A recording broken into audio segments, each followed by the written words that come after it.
Vote নিয়ে আমরা গত ১.৫ বছর যাবৎ অনেক কথা বলেছি, আর বলতে ভালো লাগে না।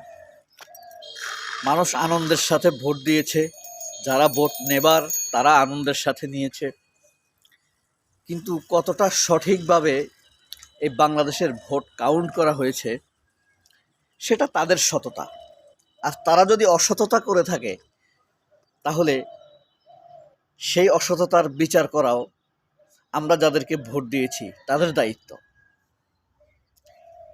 তারা যদি আমাদের সহযোগিতা চায়, আমাদেরকে যদি বলে আমরা আন্দোলনে যাব, আমাদের পাশে থাকো, তখন ন্যায়ের পক্ষে থাকা আবার আমাদের দায়িত্ব। আমরা যখন সবসময় ন্যায়ের চর্চা করব, সঠিক সত্য তথ্য একসময় বেরিয়ে আসবেই। তবে একটি আনন্দের বিষয়, সেটি হলো মানুষ অত্যন্ত আনন্দের সাথে ভোট দিয়েছে। ঢাকা, চট্টগ্রাম, রাজশাহী থেকে দল বেঁধে যে যার যার আসনের দিকে, বাড়ির দিকে ফিরে গিয়েছে শুধু ভোট দেবার জন্য। এই ধরনের উচ্ছ্বাস আমার জন্মে আমি আর দেখি নাই। এটা আমার কাছে খুবই ব্যতিক্রম মনে হয়েছে। এখন পর্যন্ত ঘটনা কি, বিএনপি 213 মানে জোট, বিএনপি জোট বলতে বিএনপির মধ্যে আর আছে কে? ববি হাজ্জাজ আছে, নুরুল হক নুরু, এই দুই একজন আছে। জামায়াত জোট 71, এনসিপি 6, আর ইসলামী আন্দোলন 4, এই আর অন্যান্য এর বাইরে আছে। ব্যাপারটা মানুষ কিন্তু উল্টাটা ভাবছে যে জামায়াত হয়তো 200-র কাছাকাছি আসন পেতে যাচ্ছে। ক্যালকুলেশনও সেরকম ছিল। কোন জায়গায় ঘাপলা হতে পারে, ঘাপলার হিসাব আমাদের কাছে আছে। তবে এই হিসাবটা আসা উচিত জামায়াতের দিক থেকে, ক্যান্ডিডেটদের দিক থেকে। তাদের অভিযোগটা আসা উচিত। যেমন আমরা যদি জামায়াত জোটের কথা বলি, নাসিরউদ্দিন পাটোয়ারি বিস্ময়কর চ্যালেঞ্জ জানিয়েছে। মানুষ নাসিরউদ্দিন পাটোয়ারিকে নিয়ে হাসাহাসি করেছে, কিন্তু আমার মনের ভিতরে গভীর এক আন্দোলন ছিল, নড়াচড়া ছিল, যে আসলে তো নাসিরউদ্দিন পাটোয়ারি মির্জা আব্বাসের তখতে তাউস ভেঙে দিচ্ছে, পুরা নাড়িয়ে দিচ্ছে তার সাম্রাজ্য। আপনি খেয়াল করেন নাসিরউদ্দিন পাটোয়ারিকে কত ভোটে পরাজয় দেখানো হয়েছে। প্রত্যেকটি হেভিওয়েট এলাকায় আপনাকে একটা সোজা কথা বলি, হাসনাত আব্দুল্লাহ কত ভোটে জিতেছে? অনেক ভোটে জিতছে না? 80,000 ভোটে, 96,000 ভোটে জিতছে। 2 ঘন্টার মধ্যে তার রেজাল্ট চলে এসেছে। মির্জা আব্বাসের আসনে ভোট তার চাইতে বেশি না, কিন্তু দেখেন, মানে কাস্টিং ভোটের কথা বলতেছি, কিন্তু দেখেন এটা প্রকাশ করতে 7 ঘন্টা লাগছে কেন? এটা কারণ কি? কারণ কি? এখানে তো সেই পরিমাণ এজেন্ট আছে, সেই পরিমাণ বুথ আছে, সেই পরিমাণ প্রিজাইডিং অফিসার আছে, তাই না? আরো বেশি আছে ঢাকা হওয়ার কারণে। তারপর এত বেশি সময় লাগার কারণটা কি? রহস্যটা কোথায়? এরপরে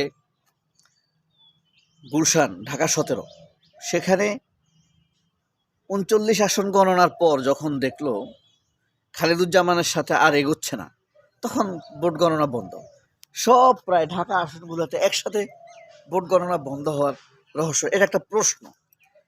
আমরা বলছি না যে চুরি হয়েছে, দুর্নীতি হয়েছে, কিন্তু এটা একটা প্রশ্ন। এই প্রশ্নের পারফেক্ট ব্যাখ্যা চাইতে পারে জামায়াত জোট। এখন তারা কি এটাকে কোনো রকম কম্প্রোমাইজে নিয়ে চলে যাবে কিনা, বা এটাকে তারা ঝামেলা মনে করে কিনা? মানুষ তাদেরকে যেই ভালোবেসে ভোট দিয়েছে, সেই আমানত রক্ষা করা কিন্তু তাদের দায়িত্ব। তাদেরকে সমর্থন দেওয়াও আমাদের দায়িত্ব, ন্যায়সঙ্গত সমর্থন। তবে যেই বিষয়ে তাদের প্রশ্ন উঠেছে, জনগণের পবিত্র আমানত ভোটের সম্মান রক্ষায় তারা সেই বিষয়গুলোর সঠিক উত্তর চাইতে পারে, এটা তাদের অধিকার। আমাদের কাছে সেই ন্যায়সঙ্গত সমর্থন পাবারও তাদের সেই অধিকার আছে। আমার পেছনে কি দেখতে পাচ্ছেন? এই যে আমের মুকুল দেখা যাচ্ছে, বিস্তীর্ণ, এত বিস্ময়কর আমের মুকুল। ভোট ঠিক এইভাবে পড়ছে, ঠিক আছে? দেখেন কি পরিমাণ আমের মুকুল ধরতে পারে একটা গাছে, দেখছেন? হ্যাঁ, দেখা যায়, বিস্ময়কর। এই মুকুল যেমন একদিন আম হবে, পাকবে, ফলাফল আসবে, ঠিক প্রতিটা কাজই এমন। আজকের যেমন সাদেক কায়েম 20 বছর আগে এক শিশু ছিল, তার পিছনে নার্সিং করা হয়েছে, পড়াশোনা করানো হয়েছে, তাকে সঠিক দিক নির্দেশনা দেওয়া হয়েছে, নীতি নৈতিকতা শেখানো হয়েছে, সত্য বলার কথা শেখানো হয়েছে, ন্যায়ের পথে চলার কথা শেখানো হয়েছে, নামাজ কালাম শেখানো হয়েছে। অনেক পরিশ্রমের পরে এটা আসছে। এখন জামায়াত যদি মনে করে তারা অভিযোগ করলেই ফলাফল দিয়ে দিবে, তারা না। আপনার যেমন ভালো পরিকল্পনা আছে, খারাপদেরও খারাপ পরিকল্পনা আছে। আপনার সেই অপপরিকল্পনাকে, অপপ্রয়োগকে চ্যালেঞ্জ করতে হবে। তাহলেই কেবল ন্যায়সঙ্গত তথ্যটা, অপকর্মের সকল ফলাফল বেরিয়ে আসবে। থাকতে হবে ন্যায়ের পক্ষের সেই চ্যালেঞ্জ করার হিম্মত। আমি দেখেছি মানুষ কতটা ভালোবেসে তাদেরকে সমর্থন দিয়েছে, ভোট দিয়েছে, হেঁটে হেঁটে কেন্দ্রে গিয়েছে, নীরবে নিস্তব্ধে, ভয় পেয়েও গিয়েছে, প্ল্যাকার্ড না লাগিয়েও গিয়েছে। এটা ছিল মানুষের স্বতঃস্ফূর্ত কিন্তু কিছুটা ভয় মিশ্রিত সমর্থন। এটা ছিল একটা আমানত, তারা নিরাপদে থাকার জন্য। সেই নিরাপদে থাকার বিষয়টি তাদেরকেই হেফাজত করতে হবে, কারণ নির্ভরতা ছিল তো তাদের উপরে। ভিজুয়াল ডিপেন্ডিং সিচুয়েশন যাকে বলে, নন ভিজুয়াল ডিফেন্স তো আল্লাহর কাছেই মানুষ রাখবে, তাই না? সব পৃথিবীতে সব কিছুরই দুইটা জিনিস থাকে, ভিজুয়াল এবং নন ভিজুয়াল। ভিজুয়াল জিনিসটা যখন ভালো থাকে, নন ভিজুয়ালের উপরে মানুষের আস্থাটা বেড়ে যায়। আমরা কি অনিশ্চিত পথে যাত্রা করলাম? না, বরং অসঙ্গতির দ্বিতীয় ধাপে আমরা প্রবেশ করলাম। হাসিনা তৈরি হয়েছে, হাসিনা পালিয়েছে।